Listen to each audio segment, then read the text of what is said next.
welcome back to the Brian Clay Chronicles, our final guest and one of my favorite people in the entire world, a Lemoyneite, proud Lemoyne College alumni, Mr. Rod DeBerry. How you doing, brother? Thanks for having me. Many of you all know Rod. Many moons ago, he ran for Congress against Harold Ford Sr. originally, and took him to the brink. Remember that campaign very well. Then you ran against Junior a second time. And now you're in a new capacity. You're working with our brother David Lenore. David Lenore, the county trustee. The county trustee. Yeah. Hello, David. David is one of my favorite people in the entire world. Mr. ECS, Alabama Crimson Tide. He is an Alabama fan. Alabama fan. Oh my goodness. But Mr. DeBerry is now the manager of the very controversial pilot program, and it's very interesting, Rod, because we just had Stephanie Love on. Okay. And she said something very profound about pilots. She said she would love for the pilots to be more involved in schools and the community. But we'll get back to that part. Okay. But tell Memphis, what constitutes a pilot, and why are certain businesses selected? You know, my position and my job at the trustee's office is to monitor the compliance reporting of the pilots. Okay. I would recommend having one of the Edge board members. Right, like Deidre Malone. Exactly, because or one of the employees, Reed Dunberger, someone, because they can actually get into detail about the pilots to the extent which ones and what the criteria are and why some companies are selected and the amount abated. I told Reed a week ago that actually pilots are really doing well. It's unfortunate that in the community they have such a poor connotation. You know, it's very funny you say that, because we talk about Deidre. I was with Deidre yesterday. Okay. And Deidre and I spoke about this very issue. And she said the same exact thing. Absolutely. She said, Brian, really, pilots are the best thing that's happened to Memphis. But what do you think is the problem regarding the PR? That's exactly where the disconnect is. And the information to the community. Absolutely, because when we hear pilot, we hear corporate giveaway. That's normally what we hear. Right. The big companies are getting a benefit that the small companies can never get. But what we don't hear are the rewards of the pilots, the performance of the pilots. Deidre was in the same meeting that I attended. Yeah, she told the performance review of pilots, and I was thoroughly impressed with what Edge is doing and how they're monitoring pilot programs and the companies. How many jobs have they created? Currently, it seemed like it was over the years 17,000 jobs. Wow! We are in the Memphis community. In the Memphis community, and that's not talked about enough. I think it should be a drum roll, and it should be excitement. Now, pilots all have ups and downs or pros and cons. But pilots, to me, they're, if implemented correctly, if monitored correctly, and if reported correctly, there's only an upside to a pilot. Most cases, they take property or land that's not being used. Right. And it's a redevelopment. That's exactly right. And there is a return for every dollar abated or every dollar what we call given away. There's up to $3 to $4 coming back in form of payroll, in the form of peripheral support businesses. And even if the pilot doesn't perform, if the company doesn't perform according to their contract, Edge has the right to claw that pilot back for so many years. And it's interesting because the meeting that Ms. Malone and I were in the performance review, there was a company there getting their pilot clawed back. Really? Now, I'm not going to say which company it was. It's public information. I'm just not going to. But that told me that Edge is trying their best to make sure that the companies are doing what they say they're going to do, and they're actually auditing that. One of the things that when I did talk to Deidre, and I want to say hello to Miss Malone and the people at the Malone group over there, Malone Carter over there, is that even on that review board, there's like a subcommittee. And she said, well, Brian, it's me and there was another young lady that's African American and somebody else, Natasha. And she said, that's something else that the community doesn't understand. Exactly. There is African American representation on the Edge board. Exactly. And people that are fighting for The African American community, right? Carly McCullum. Carly McCullum, yeah, who's a writer here. That's exactly. She does an excellent job with making sure diversity is included in the pilot programs. How you doing, Carly? But she does an excellent job just in making sure. And she reports before a program or a pilot is presented. She's a part of the presentation talking about the diversity that's included in the program. So there are many others that can really get into detail on how pilots work, how they're reported, how they're selected, the amount per contract. So again, from the trustees' perspective, we just want to make sure that they're reporting a compliance issue properly.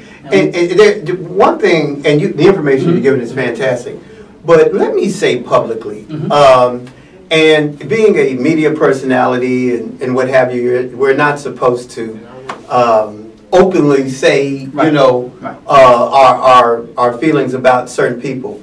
But David Lenore and what you guys are doing at the trustee office is absolutely phenomenal.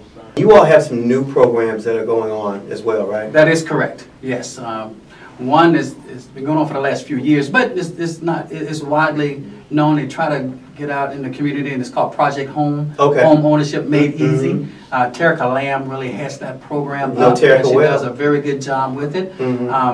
Also, they have Bank on Memphis, which they help the unbanked or it's called the unbanked or the non-bankable, and help them with understanding checking accounts and how to manage banking accounts. And those who may not qualify because now they check credit to open up a bank account. But if you go through this program, there are banks here in the city that would actually open up an account for you once you completed Bank on Memphis program. Awesome. And one other program which is really new this year is called Icehouse Entrepreneur Training. Now that sounds like an exciting program. Tell Memphis about that. Sure. Icehouse Entrepreneur Training is based on a book by Clifton Talbert, and it's called Who Owns the Ice House?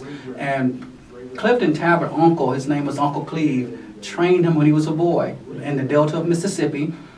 He had a choice. Uncle Cleve owned an ice house, the only ice house in that particular area, and he mentored Clifton Talbert to work with him at the ice house. So when the other family member was going to the cotton fields, well, Clifton, Uncle Cleve was actually mentoring him and giving him life lessons, entrepreneurial lessons, and it was all mindset lessons. Currently, we talk about the power to choose, how important that is, the difference between a response and a reaction. We talk about recognizing opportunities. There's opportunities all around us that we can take advantage of. We talk about ideas into action. How do you take it from an idea into something that you actually are serving, holding, or selling? So these are the things we talk about, and our class are juveniles from an organization called Mars. Now that's powerful. That's powerful. Yes, it is. And the organization called Mars is Bridget Bowman is the executive director. Bridget Bowman? Bridget Bowman. Okay. She's a phenomenal young lady that really has a heart for these young kids. They're high schoolers, and for some reason or another, they have gone through the juvenile justice system.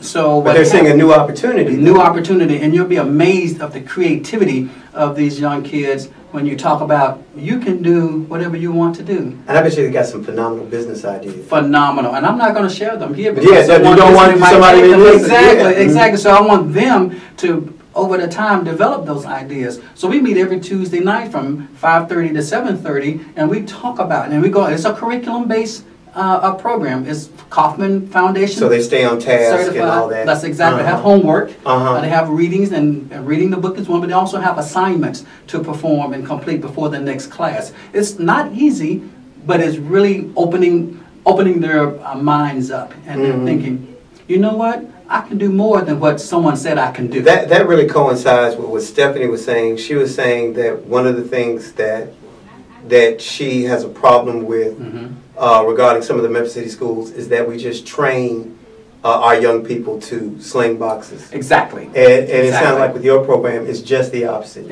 You're truly training them to be entrepreneurs. We want to not only, and it's interesting, as we train them, if you're in class, I'm trained too, because some of the things they say, you learn. I learn. And it's a beautiful interaction. And I look forward to Tuesday nights, Tuesday afternoons, and from 5:30 to 7:30, and sometimes beyond. And you know what's so cool about being around young people? They keep you current. They sure will. Some of the phrases and words, I'm like, okay, what that mean? So, but it also energizes me. So again, we're excited on Tuesdays. Rod, and I want to tell Memphis this. Rod and I have been friends for a very long time. Long time. And we, when you actually ran for Congress the first time, I think that's when we initially met. Right. And one of the things that maybe some people don't know is that you've been affiliated with the Republican Party. Absolutely, yes. And one of the things that Burnell Smith and I were talking about not too long ago was that it is so important for African Americans to be diverse. Yes. And to be involved in more than one. And that's why I loved what you were doing back when. And I don't mind saying I'm a diehard Democrat, but on the flip side, I also realize we don't need to have all our eggs in one basket. Correct. Yes. With the current political situation, and I don't want to get too political. No problem. But with the current political situation being as it is in Memphis, so we're not talking about one individual. Right. What needs to happen specifically in the African American community? Because it does seem that there is a certain apathy, and we might be harder on ourselves than others.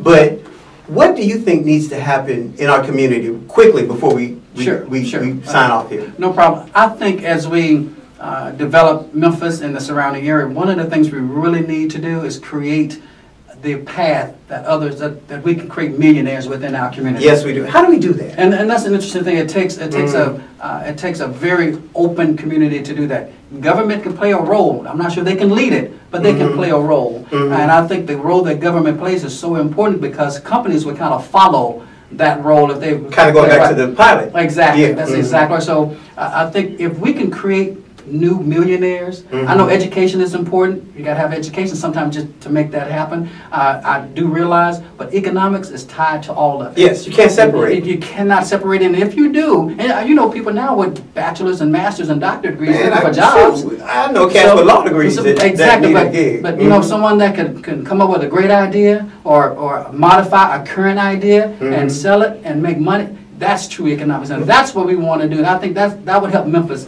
a long way. Let me ask you this question before we go. One of the things I thought was that Memphis has always been kind of schizophrenic in understanding what we want to be. Right. We want to be a distribution center one day. We want to be the River City one day. We want to be, it's like not like we know what we want to do. Right. I've always thought because of we have B.B. King's, because we have the Elvis Presley Museum, we have obviously Beale Street where we are now, that we should build a historic blues and rhythm and blues. Stax Museum, a historic, a museum of magnitude.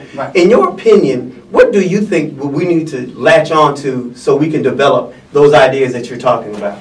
I think if we latch on to an idea that's been floated and we hear it all the time, and you're right, we have river. We have roads, we have railway, and we have runways, which is the Chamber's idea. Phil Teneri, which is the president of the Chamber, has a great vision for, I think, our city. And if we connecting with that, yes, we have distribution, but now that distribution is so heavy, now we get some manufacturing, your Electrolux, your Mitsubishi. These companies are looking at Memphis because of our rail, our roads, our runway, our river. Exactly, and they'll be able to move product, not just store it here, but export it out of Memphis, whether it's just to other states or to other countries. That's exactly right. So if we can latch onto that as a whole, and I think that would create also opportunities for new entrepreneurs to participate in some of those. I'm not sure how many African American companies are on the river, whether it's boats or I don't know.